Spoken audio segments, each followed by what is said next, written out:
Live from the Business Radio X studios in Atlanta, Georgia, it's time for CEO Exclusive, brought to you by Anona Enterprises. Good morning and welcome to CEO Exclusive, where we get emerging trends from CEOs and their most trusted advisors. I'm your host, Soyini Koch. So, as you know, on CEO Exclusive, we love to bring you emerging trends and what's happening that we think mid-market CEOs need to know. And on today's show, I'm really delighted because we have somebody who has the bona fide growth credentials. They're like number 19 on the Inc. 5000 list this year. Thrive Farmers. Sorry, let's do that over. Go again. Mm-hmm.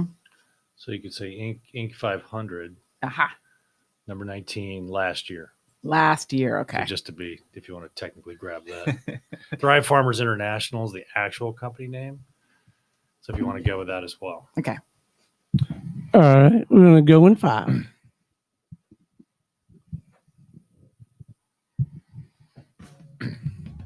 Broadcasting live from the Business Radio X studios in Atlanta, Georgia, it's time for CEO Exclusive, brought to you by Anona Enterprises.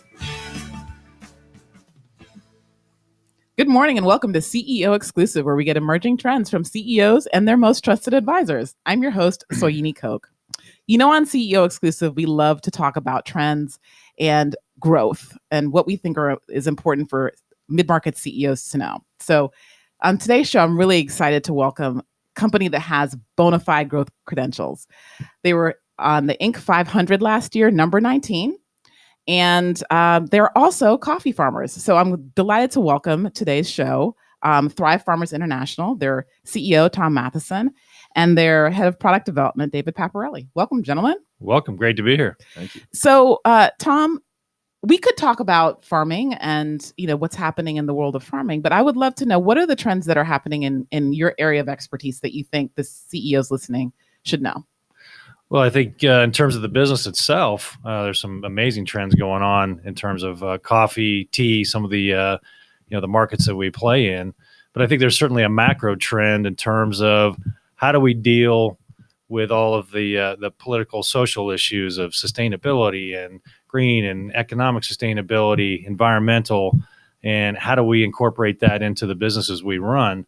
And so we have a big passion at Thrive about how do we utilize the power of business and what we do in our business model in the supply chain to initiate true social impact, true change, and still be an outstanding, excellent for-profit business. And I think that's something that every CEO is wrestling with now, is how do we incorporate that into an authentic business model that still meets the needs of the stakeholders and shareholders, but has true change out there in the world. Mm-hmm. We've been talking about that a lot on the show. Mm-hmm. That's been an ongoing theme, I'd say, at least for the past 18 months, right? People call it different things. Some people call it the purpose movement, conscious capitalism. We've had Go Beyond Profit on the show. We actually had the CEO of Conscious Capitalism on here in March. So as you think about that, it seems the data would indicate that you've done a good job in finding that balance. Mm-hmm. Share with the CEOs listening how you've gone about integrating that purpose in such a way that it actually does produce financial results, and why you think it matters, not just from a moral imperative. Like, we know that if we follow your story, we know that you help coffee farmers, you're working on sustainability, all that kind of do-gooder stuff. Mm-hmm. But for people who are concerned about the actual financial impact, why does it matter? And share with us why it's making a difference for you. Absolutely. Well, what's unique about Thrive Farmers is really the business was started around the mission. I mean, if you go back to the founders, Michael Jones, Ken Lander, we saw a broken model. Coffee, second most traded commodity in the world. And yet you see rising prices here in the U.S. and across the world, specialty coffee, the trend, we've been talking about it here this morning. And yet at the farm level, the farmers aren't participating in that. They're not participating in the growth and the abundance. They're not. Right. And so if you talk about the market value of what they produce versus what they take home, it's incredibly dysfunctional. And so the business was actually created around the mission, which is how can we do something different in a way that changes the supply chain, but still allows us to be competitive as a for-profit model, take all of our innovation, our business acumen, put that into the mission, but make that mission really ends up being our competitive differentiator as well. And through that, by changing the economics of the farmer and letting them participate in the end model, which is what our model does two things. They get paid more, but more importantly, even they get paid a stable amount. They understand what they get, a part of what we get from our customers on a fixed basis, takes them out of the commodity market volatility, and they really are truly a partner into the transaction. And I think what that does for I guess, the business world is it creates this stable supply chain. We get the best quality in the world. And those farmers who are the best in class in the world are participating in helping create these great solutions in the marketplace. And so you're changing the economics, you're changing the supply chain, but through that, you're getting this incredible quality and stability, and that's good for everybody. Mm-hmm. So a couple weeks ago, we had World 50 on the show, and this theme has been coming up over and over again. In fact, World 50 says that for their fast growth CEOs, they might as well call that the Culture 50 or the Purpose 50. Right? It's this mega trend is very much emerging. And yet, sometimes when I have this conversation, I had this conversation on Monday morning about purpose, people think of it in the context of you have the mission, and the mission is most important, and don't necessarily see the financial part of it. And so the conversation will go like this. So, have you heard about conscious capitalism? They're like, yeah, but it may not survive the recession. This culture thing is kind of a nice to have. When push comes to shove and companies are facing economic pressure, this culture thing, this purpose thing is going to get shoved aside. Or it doesn't have any real financial backing or financial imperative. Why are the dots not connecting when there's so many CEOs that are growing quickly, that say that it's a competitive advantage, that it helps them retain and grow talent, but yet the conversation doesn't seem to be connecting with people that this is really a meaningful financial competitive advantage or financial imperative? Why do you think that is? It's a wide and deep issue, and I think it comes back to your stakeholders, your shareholders, privately held, publicly traded. I mean, there's a host of issues that we come across. For us, we can't separate the mission from the purpose and what we do. So for us, maybe it's easy for us because we started that way. It's in our DNA. We can't change anything about what that means for us. Now, for other companies, I think maybe it's hard one day to have a giant ship you're steering, and all of a sudden we want to do something good out there in the world. And you see that you'll pull out annual reports and you'll see the page of all the charities they supported and different things. I think those are all good things. The question is, how authentic is that really as a part of leadership and the DNA of the company, right? And so, I think we get these brilliant opportunities to really see what that looks like. And when you see communities that are transforming right in front of your eyes, and we've been doing it now for 5 years, so we've seen the evolution of what's happened and transformed in these communities, and to sit at a kitchen table with a farmer and understand their family and see the change over that 5-year period. We just see it at the ground level, and everybody in our company knows that. That's how we hire. That's how we retain our employees.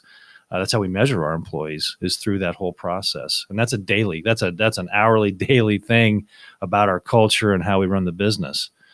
So I think that's a challenge. I think there may be a moral obligation to do good, or you believe that your customer wants to see you being socially responsible and all of those things. But how authentic is it really? And how deep is it going into your own employee base? How deep is it going into your supply chain, your stakeholders, your shareholder expectations? We get involved in all kinds of interesting conversations on this all the time. And I'll have somebody say just what you said. Yeah, Tom, that's great, but somebody still has to pay for what you're doing. And I think the real answer is, does the company and leadership have the courage to believe, truly, truly believe that by doing something like what we're doing is actually good for business too? And I think that's a big leap for most leaders, because they have a quarterly report. They've got stakeholders and shareholders that are having expectations about your financial performance for the month and the quarter and the year. I don't want to minimize that by any means. But the question is, do you have the courage to believe, and it goes into the talent that you get, the employee retention, alignment around mission. And frankly, there's a lot of data that now supports that companies like ours are outperforming others. It's real. Now, the question is, do you believe it? Right. So, David, I want to come back to that question, but David, I'm very interested because one of the things that a lot of the CEOs keep saying is the push to do this, and the reason why companies are going to adopt is because millennials and Gen Z are pushing for purpose, right? That's what's going to pressure companies to actually adopt this point of view. The thing, though, that concerns me and others is that we're going to end up with a veneer of purpose. Like, we'll slap purpose onto it, just like we'll slap organic, or we'll slap, whatever label, green, onto something, and that'll be enough. How important is the authenticity for consumers? And I would ask you that both as the product development and as a member of the executive team of Thrive, but then also as a millennial who's consuming. Are millennials really looking behind the curtain to see whether or not it's authentic, or is just having we have a purpose, we have a purpose, is that enough? Yeah, I think, speaking from both those standpoints, product guy and millennial, you have consumers, I think, are getting more educated in the marketplace on this kind of this issue specifically. So there's always been education, and I think intuitive knowledge, subjective knowledge around the quality of the product and the product level. That's been a key differentiator for businesses in the past. And that continues to be so. Offer a better product at a better price to stay competitive. But this issue of authenticity, I think people consumers are seeing through companies that aren't doing it in a way that's authentic, and they're attaching to brands that are. So we're seeing that out in the marketplace in real time in front of our customers. Give us an example. So a great example that we bring up often is Chick-fil-A. They've put our brand on the forefront, and they have they're one of the greatest brands in the U.S. right now, I would argue, and our brand being on their cup, telling farmer stories, connecting consumers with our product on a ground level in stores for operators, is helping move not only a quality coffee product, but move product in general for them. So I think that's a helpful tool as one of the tools in your toolkit. If we're talking kind of about a three-legged stool, I would say from a product level, there has to be authentic story behind it for that tool to stand and for us to be successful as a company. Larger companies have other advantages. As a small company, we're agile. We can also connect with our farmer base and bring their product to market in a unique way. But ultimately, that's an authentic way that aligns all the interest of all the stakeholders in the supply chain, which includes the consumer. It ultimately lands in the consumer's lap. They're drinking a cup of coffee. It lands in our vendors' laps, lands in our suppliers' laps. All of those things have to be aligned. And for this to work long term, it has to be authentic. We talk about this issue of sustainability a lot. And for me, sustainability at Thrive is everybody in the supply chain making what they need to be making in order to stay in business for long term, and for us to manage these relationships long term. That's a real authentic story, and that's good for business. That keeps us in business. What were the three things? I would say better quality. I think price is a key, is obviously going to be key, and then I think the authentic story is going to be a part of that. Mm-hmm. So let's come back to your point, Tom, which I think is, I now hearing it, I think has to be the starting point, which is that leaders have to believe that having the mission and the purposes is going to lead to a financial benefit and a competitive advantage. It sounds like when Thrive started, it started around the mission, and it started with the assumption that yes, if we do this and we do it well, it will actually help our financial performance. What do you say to people who don't have that belief system now? I think it's faith and courage. I think it comes back to it, and I think it's really what is your company about? And I think most of your leaders would they fundamentally believe that there is a core mission that's good for the world. It doesn't matter what the industry is, but I think you have to really probe deep into. And I think what we do, which is most interesting, I think is really we went into the supply chain piece. And I think if you really want to take the time and you really want to probe into all the stakeholders and all the players that roll into your company, and you really want to get under the covers, you'd be really surprised what you'd find there. And I think that's really what we've done is we've changed the supply chain in a way. I mean, basically our models, we've eliminated all of the unnecessary middlemen in our transaction. And so typical coffee transaction might have 3 or 4 buy-sell transactions that take place between farm and the end consumer. And we've eliminated that. And then that's allowed the farmer to participate, basically get the benefit of all of the various buy-sell pieces of that, and they get it instead of all the different players.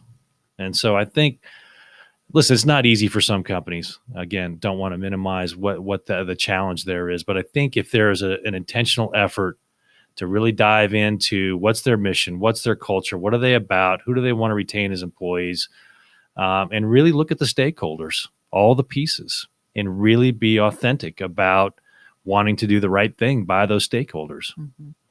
So out of that World 50 show, we wrote a piece called "Is the Purpose Movement a Fad?" You know, are we just going to end up with purpose washing where, you know, people kind of have to check the box and yes, I have a purpose. We did the purpose thing. We had a purpose workshop, you know, we wrote a purpose, you know, a purpose article, we published the article, and now we have a purpose, right? How do you think about that question for yourself as somebody who, I take it, wants this movement to expand in the business community beyond Thrive? Yeah. How do you think about making sure that it just doesn't end up being a nice fad that was a good idea 10 years from now? Yeah, we talk about it every day. All right, we'll talk share it with us. And we love the question. And yes, we do want to be leaders in being model for change. And you're beautiful. You're a beautiful spokesmodel. Thank you. Thank you. I think like all trends, right? There's people that jump on the bandwagon, and we're living it every single day with people who are taking pieces of our message, whether it's direct trade or farmer direct or whatever the messaging is. We're seeing it every day, and the question is, how authentic is it really? And for us, we always point everything about us as we point back to origin and back to the farm, and how authentic is it really? So I'll digress. So our goal is really to impact economic sustainability. So let's take the word sustainability. What does sustainability mean now? It's become almost just whitewashed, greenwashed, whatever. Purpose washed. Green, sustainability, social impact, corporate social responsibility. Blah, blah, blah. What does that even actually mean? And if I lined up 10 people, I'd get 10 different definitions, which is fine. So all of which and this is the cynic. A lot of the CEOs don't care about it, right? As long as you have the label and you appease the market, it's not really going to drive how they run their business. And I think there's, to David's point previously, you're not going to be able to continue to do that, because I think the combination of the employee base who they're only going to want to work for authentically impactful companies, right? I think that's the highest level of accountability is your own employees, and the marketplace is being educated on it. So again, for us, we try to be very, very specific in what we're saying and and also being able to show you results. And so our model is really fundamentally around economic sustainability. And our fundamental belief is, again, coming back to poverty being a very complex issue, but we fundamentally know that if you don't change the economic situation of a farmer and of a community, you really can't talk about environmental, you can't talk about education, you can't talk about healthcare. And so for us, it all starts and ends with economics. And when you change the economics, then a lot of the other discussions can take place. So we're very clear. So when we talk about sustainability, you're going to hear Thrive say, oh, we're focused on economic sustainability. And then we took that a step further. And we said, we knew that when we started to change the economics, again, poverty being a broad and wide issue, that was going to create other needs. And so we, from the very beginning of the company, and we're now in year 2 of really successful 2 years of our nonprofit that runs alongside the business, and we bring it all together. So we've created relationships in these communities, now built on a lot of trust and results. And now through that trust with both parties, we're now helping them create leaders The leaders set the agenda for what's really needed in these communities, and they were serving as a hub and bringing in resources to these communities to help solve these needs. So now this becomes another level of sustainability. Sustainability is not as we define it, but it's how they define it. Because these leaders in these communities rise up, they now own it. And now we're seeing all these incredible things going on in these communities.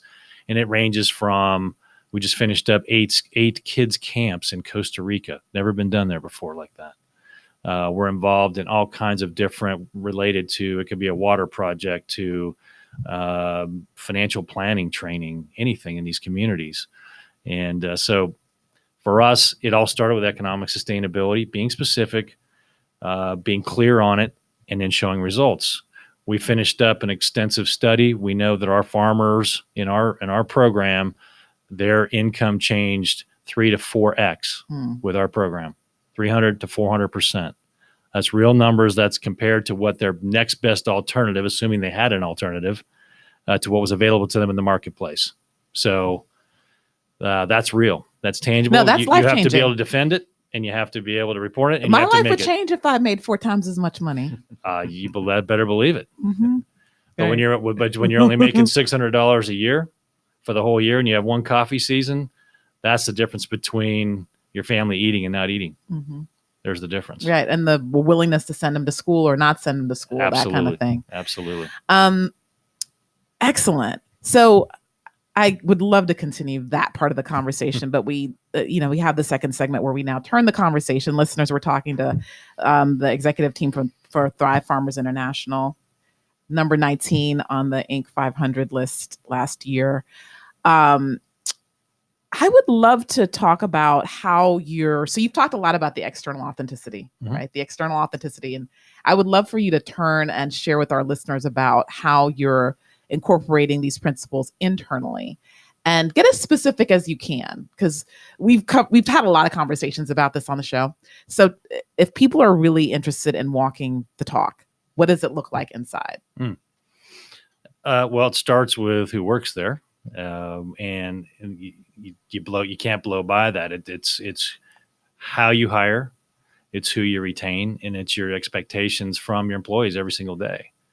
And that's not a quarterly thing. That's not a beginning of the year budget thing. That's a daily thing that we work on. And I think everybody has to be connected to the purpose. So we're perpetually bringing videos, bringing stories, bringing the results from Origin back to our team, so that they're sharing in that. We try to get as many players as we can to Origin to see it. We like to bring our customers down. That's the magic moment. But our internal customers, our employees, are probably first and foremost, because if they don't believe it, it's really hard to take that energy and to take that messaging outside our walls. So I think I think it's being true to who you retain. And I think the people that are there for the right reasons will stay.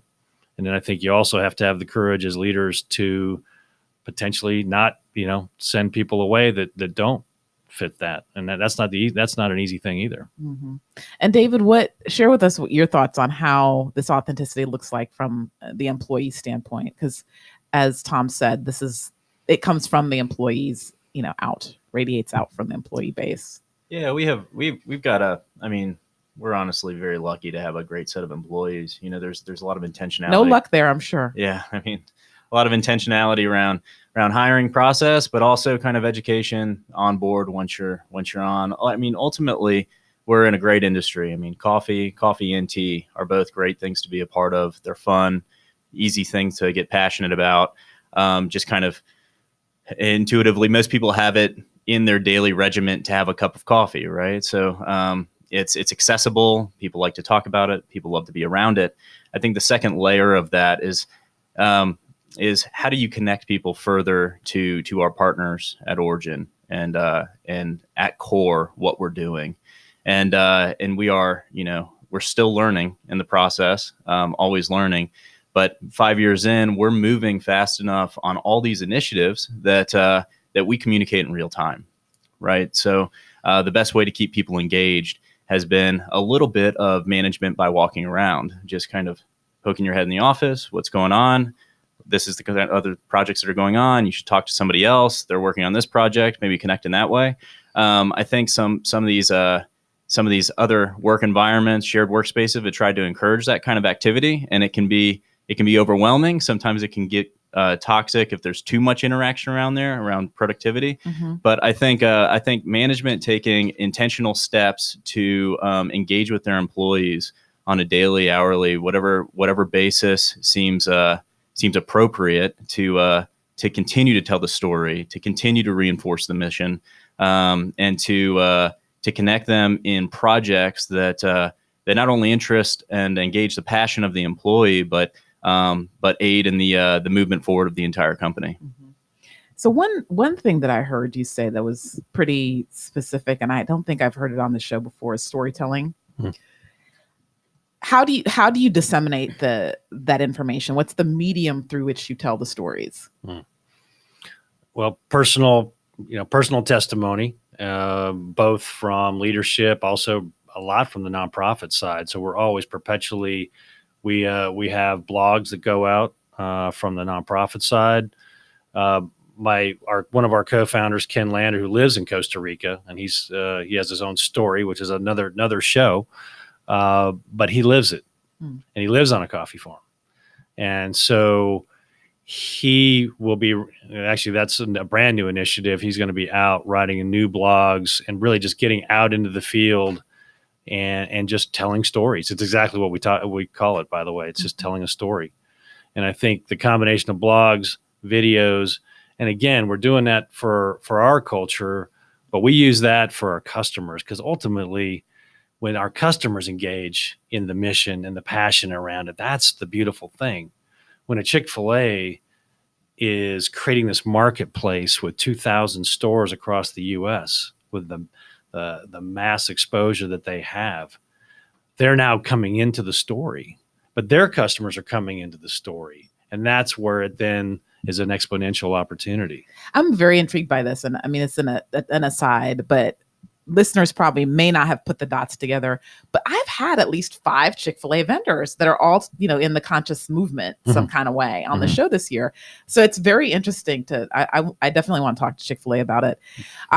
But so I'm a numbers person. That's how I grew up. Me too. So I'm very interested in, I think that you tell what people are committed to through where they spend their time and where they spend their money. Right. If you really, you can, those are very easy metrics for people to wrap their mind around. If you were going to talk to CEOs about it from an authentic standpoint, right, getting beyond the slapping a label on something, how much money are you actually investing in this kind of movement and this behavior, in writing the stories, in spending the time with the farmers, in management time, thinking about how to implement these principles, and where exactly in your P&L is the spend showing up? I get when I talk with CEOs about where it shows up on the income side, right? They typically say we get more value from our customers, they're more loyal, right? Those are metrics that you can measure. So on the spend side, on the investment side, where is the investment in, let's say, the conscious movement or the purpose, whatever you want to call it? Where is it actually showing up for you? For us or for my customer? For you. So when you're saying we spend and we invest time and money and effort in being this way and doing this thing and spending time with our stakeholders and making sure our employees get the message and understand the story, where is that spend actually taking place? Both time and money. You can't separate that expense. It's salary. It's all of our SG&A. It's cost of goods sold. It's all of it. So there is no separate designation for what we spend on. It's the company. And so every person that works there, that's a spend, because we're investing in that employee. We're investing in that supply chain. We're investing in that farmer. Our nonprofit is funded by the company. And I could draw a ring around some of those expenses, but it doesn't matter because it's who we are and what we do. And so that's just another SG&A line and salary. So for us, and I think that's the difference, isn't it? Is when you have a company that says, oh, we're going to take X hundred thousands of dollars and we're going to donate it to XYZ charities. I think that's a great thing. How authentic is that? And what does that really say about the DNA of the company? I'm not sure. And so for us, there is no designation. And I think that's what's unique about Thrive Farmers. Mm-hmm. Very, very interesting. So for our listeners that have really enjoyed the show and want to find out what's happening with Thrive, what are some of the new and exciting things that y'all are doing that you want to share with our CEO listeners? Oh, I'd love to. It's an exciting industry. As David said, it's a great space to play in because everybody loves coffee. Everybody loves the conversation where I'm looking at people that love coffee in front of me. There's nothing better, right? But the coffee market is changing rapidly. And I'd say the biggest trend is around cold coffee, cold brew, what you can do with cold brew. And so David here, who's at the forefront of all of that, we're spending most of our time of late developing products, recipes for cold brew as an ingredient in smoothies and milkshakes and other wonderful drinks with lattes and different spices. Also cold brew teas. We have a cold brew tea and we're developing recipes. So from our smoothie chain customers to our own retail stores, incorporating all of these two products are becoming these brilliant ingredients and delivering exciting new drinks. Big trend that there's a health and wellness trend and sodas are coming down around the sugar content and things. And these products can bring these wonderfully indulgent drinks without compromising your health and wellness. And so David really has been brilliant for the company in terms of really what we do in the marketplace. And we spend a lot of time on the road with customers is really getting into the business strategy of what our customers want and developing a comprehensive beverage program for them, customized for them around this trend in mocktails and cocktails and smoothies, milkshakes, you name it. So we've got this kind of hot coffee background. It sounds and now, so delicious. Sounds really great. Now we're this talented multi-line beverage company that's designing solutions that your customers want. And so it's a lot of fun. We do tastings on the road and we take it's a very intensive process and we have a lot of fun bringing executives and teams into the room and letting them explore some of the things we can build for them. And that's what we spend most of our time doing right now. Very good. Well, listeners, we've been talking to the team from Thrive Farmers International, their CEO, Tom Matthesen, and their head of product development, David Paparelli. Gentlemen, it's been wonderful having you on the show. Thanks for having us. It's been a pleasure. Yeah. You've been listening to CEO Exclusive. I'm your host, Soyini Koch, and I hope you have a profitable, productive, and very prosperous week. Thanks. This show is brought to you by Anona Enterprises, where strategy is your access to money and performance. Learn more at AnonaEnterprises.com.